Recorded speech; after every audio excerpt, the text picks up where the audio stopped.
Hello बच्चों, AB99 classes के इस लेटेस्ट वीडियो में आपका स्वागत है। आज मैं फिर एक नया टॉपिक लेकर आया हूं जिसमें मैं बताने वाला हूं व्हाइट-स्टोन सेतु क्या है। ये बोर्ड एग्जाम की दृष्टि से मोस्ट इम्पॉर्टेंट क्वेश्चन है, तो इस वीडियो को आप लास्ट तक जरूर देखिए।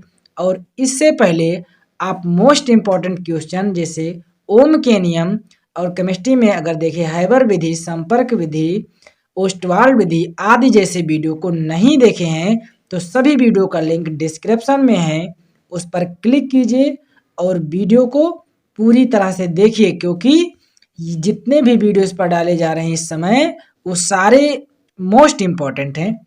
और यदि चैनल पर नए हैं तो प्लीज़ चैनल को सब्सक्राइब कर दीजिए। तो आइए हम लोग देखते हैं व्हाइट-स्टोन सेतु क्या है। व्हाइट-स्टोन सेतु एक ऐसा विशेष विद्युत परिपथ है जिसकी सहायता से किसी अज्ञात प्रतिरोध को ज्ञात किया जा सकता है। यानी कि व्हाइट-स्टोन सेतु जो है एक विद्युत परिपथ है जिसकी सहायता से अज्ञात प्रतिरोध को ज्ञात किया जा सकता है। इसका मतलब अगर हमारे पास कुछ ज्ञात प्रतिरोध हो, उसकी सहायता से जो हमको ना पता हो, जिस प्रतिरोध के बारे में हमको नहीं पता हो, उसको हम ज्ञात कर सकते हैं। इसके बारे में हम थोड़ा सा पढ़ते हैं कि हमारा ये व्हाइट-स्टोन सेतु वगैरह नाम क्यों पड़ा। तो इसका आविष्कार प्रोफेसर C.F. व्हाइट-स्टोन ने किया था। यानी कि इस विधि का आविष्कार किसने किया था, यानी कि इस सेतु, देखो अगर सेतु देखना चाहते हैं तो सेतु ये बना है, तो इस सेतु का आविष्कार किसने किया था, प्रोफेसर C.F. व्हाइट-स्टोन ने किया था। तो हम लोग वही पढ़ेंगे कि इसका आविष्कार प्रोफेसर C.F. व्हाइट-स्टोन ने किया था, इसलिए इसे व्हाइट-स्टोन सेतु का नाम से जाना जाता है। यानी कि हम लोग इसी कारण से इसे व्हाइट-स्टोन सेतु के नाम से जानते हैं। फिर इसके बाद में आइए हम लोग इसकी रचना देखते हैं कि रचना इसका कैसा है। तो रचना में इस सेतु में 4 प्रतिरोध P, Q, R तथा S, इसमें देखेंगे यदि आप लोग तो P, Q, R तथा S चित्र अनुसार लगाया गया है। यानी कि ये पहला प्रतिरोध AB के बीच, दूसरा प्रतिरोध BC के बीच और तीसरा प्रतिरोध AD के बीच और चौथा प्रतिरोध DC के बीच लगाया गया है। और इसके बाद में बिंदु A तथा C के बीच विद्युत वाहक बल E, यानी कि इसमें एक बैटरी द्वारा इन दोनों के बीच में एक बैटरी द्वारा विद्युत वाहक बल E एक सेल और एक कुंजी से जोड़ा जाता है। यानी कि एक बैटरी द्वारा और एक कुंजी द्वारा जोड़ दिया जाता है। इसके बाद में अब हमको मान लेते हैं इस प्रतिरोध के बारे में पता है, इसके बारे में पता है, इसके बारे में पता है, एक नहीं पता है, तो हम लोग इसकी सहायता से 3 पता हो तो चौथा ज्ञात कर सकते हैं। अगर मान लेते हैं इसका नहीं पता है, इन तीनों का पता है, तो इसका भी ज्ञात कर लेंगे। तो हम लोग इसमें सूत्र प्रूफ करेंगे कि कैसे हम लोग इसको ज्ञात कर सकते हैं। ये जो क्वेश्चन है ये बहुत ही महत्वपूर्ण है, तो इसको आप जरूर से जरूर देखिए। और देखिए मैं बहुत शॉर्ट में ही लिखा दिया हूँ, तो आपको परेशान नहीं होना है। तो हम लोग इसकी उत्पत्ति देख लेते हैं कि इसकी उत्पत्ति कैसे हुई है। तो हम लोग सबसे पहले यहाँ थोड़ा सा लिख देंगे, माना संतुलन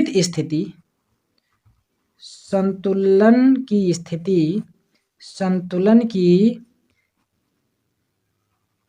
स्थिति में बैटरी द्वारा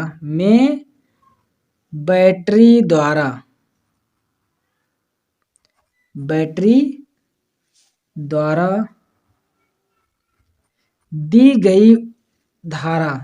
गई धारा I, यानी कि माना संतुलन की अवस्था में ये जो बैटरी लगा हुआ है इसके द्वारा धारा कितना दिया जा रहा है, I दिया जा रहा है। दी गई धारा I आगे चल करके 2 भागों में बट जाता है। एक हो जाता है I1 इस तरफ जो जाता है, दूसरा हो जाता है I2। तो ये बात हम लोग नहीं लिख रहे हैं। अब हम लोग क्या करेंगे, इसकी उत्पत्ति करेंगे। तो सबसे पहले अगर हम लोग देखें तो ओम के प्रथम नियम अनुसार, यदि आप ओम का नियम नहीं देखे हैं तो उसको जरूर देखिए। तो ओम के प्रथम नियम से, ओम के नहीं सॉरी किरचॉफ के प्रथम नियम से, किरचॉफ के प्रथम नियम से, किरचॉफ के प्रथम नियम अनुसार,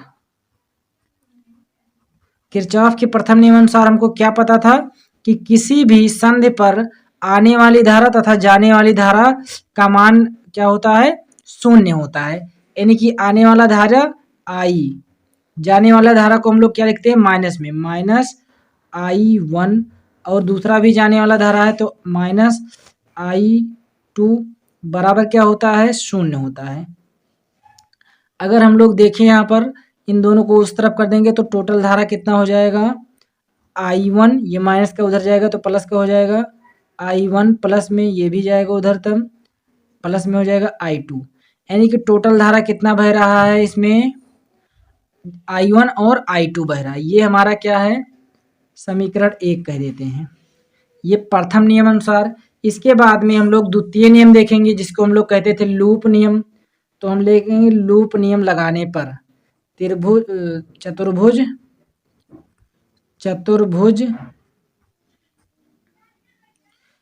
चतुर्भुज इसमें लगाएंगे ABDA में, ABDA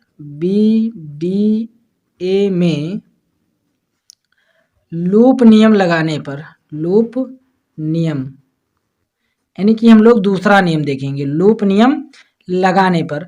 लूप नियम लगाने पर हमको क्या पता चलेगा, हम जानते थे कि लूप नियम में क्या होता था, इसमें हो जाएगा जो अगर हम लोग इसको देखेंगे इधर इस तरफ, तो जो दूसरी तरफ जाता है उसको हम लोग क्या कर देते हैं, माइनस कर देते हैं। इसका मतलब I1P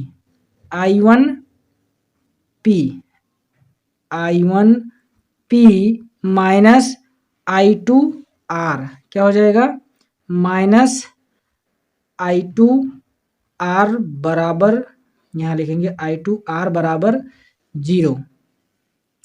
अब ये माइनस का इस तरफ कर देंगे तो क्या हो जाएगा, I1P बराबर I2R, ये हमारा हो गया।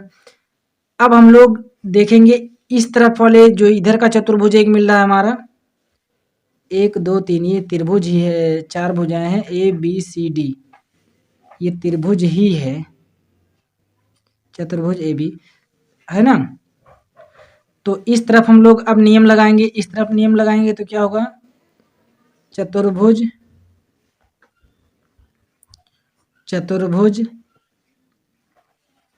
BCDB में, तो इसमें अगर हम लोग देखेंगे तो इस तरफ से धारा आ रही है, हम लोग इस धारा के सापेक्ष देख रहे हैं, तो इसका मतलब इधर से आ रही है और इधर वाला दूसरी तरफ जा रही थी। तो हम लोग इसको प्लस में लिखेंगे, इसको माइनस में लिखेंगे, यानी कि I1Q माइनस इसको कर देंगे क्या है, ये I2 है, क्योंकि धारा ये क्या है I2, देखो लिखा है इधर I1, I2S बराबर 0, बराबर क्या हो गया है, 0 हो गया है। अब हम लोग इस माइनस को उस तरफ ट्रांसफर कर देंगे तो क्या हो जाएगा, I1Q बराबर I2S, इसको कह देंगे हम लोग, इस वाले को कह देंगे समीकरण 2, इसको कह देंगे समीकरण 3। अब हम लोग कहेंगे समीकरण 1 व 2 को भाग देने पर, समीकरण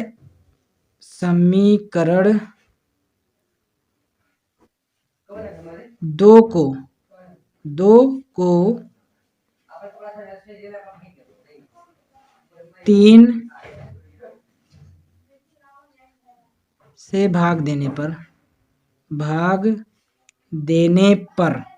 तो हमको क्या मिलेगा, तो हमको ऊपर की तरफ देखेंगे तो क्या है, IP बराबर I1P बराबर I2 2R बटे में क्या हो जाएगा, I1 क्यू बराबर I2S। अब I1 से I1 कैंसिल, I2 से I2 कैंसिल, इसका मतलब हमारे पास अब क्या बचा, जब I1 से I1 कैंसिल हो गया, I2 से I2 कैंसिल हो गया, तो हमारे पास क्या बचेगा, यहाँ पर सिर्फ बचा हुआ है P बट्टे में इधर क्या बचा हुआ है Q बराबर में R बट्टे S। तो ये हमारा हो जाता है सूत्र प्रूफ। अब हम लोग को मान लेते हैं इसमें से हमको कोई एक नहीं पता है। यदि हम मान लें हमको P नहीं पता है तो हम लोग क्या कर देंगे, Q को उस तरफ कर देंगे, यानी कि हमको P बराबर क्या पता चल जाएगा, P बराबर R बट्टे S इंटू Q। तो ये हमारा बन के आ जाएगा। अगर हमको यस नहीं पता है तो पहले इसको इधर ट्रांसफ़र कर देंगे, इन दोनों को उधर कर देंगे। तो हम लोग इन चारों में से किसी एक का नहीं पता होगा तो हम लोग पता कर सकते हैं। तो ये था हमारा व्हाइट-स्टोन सेतु।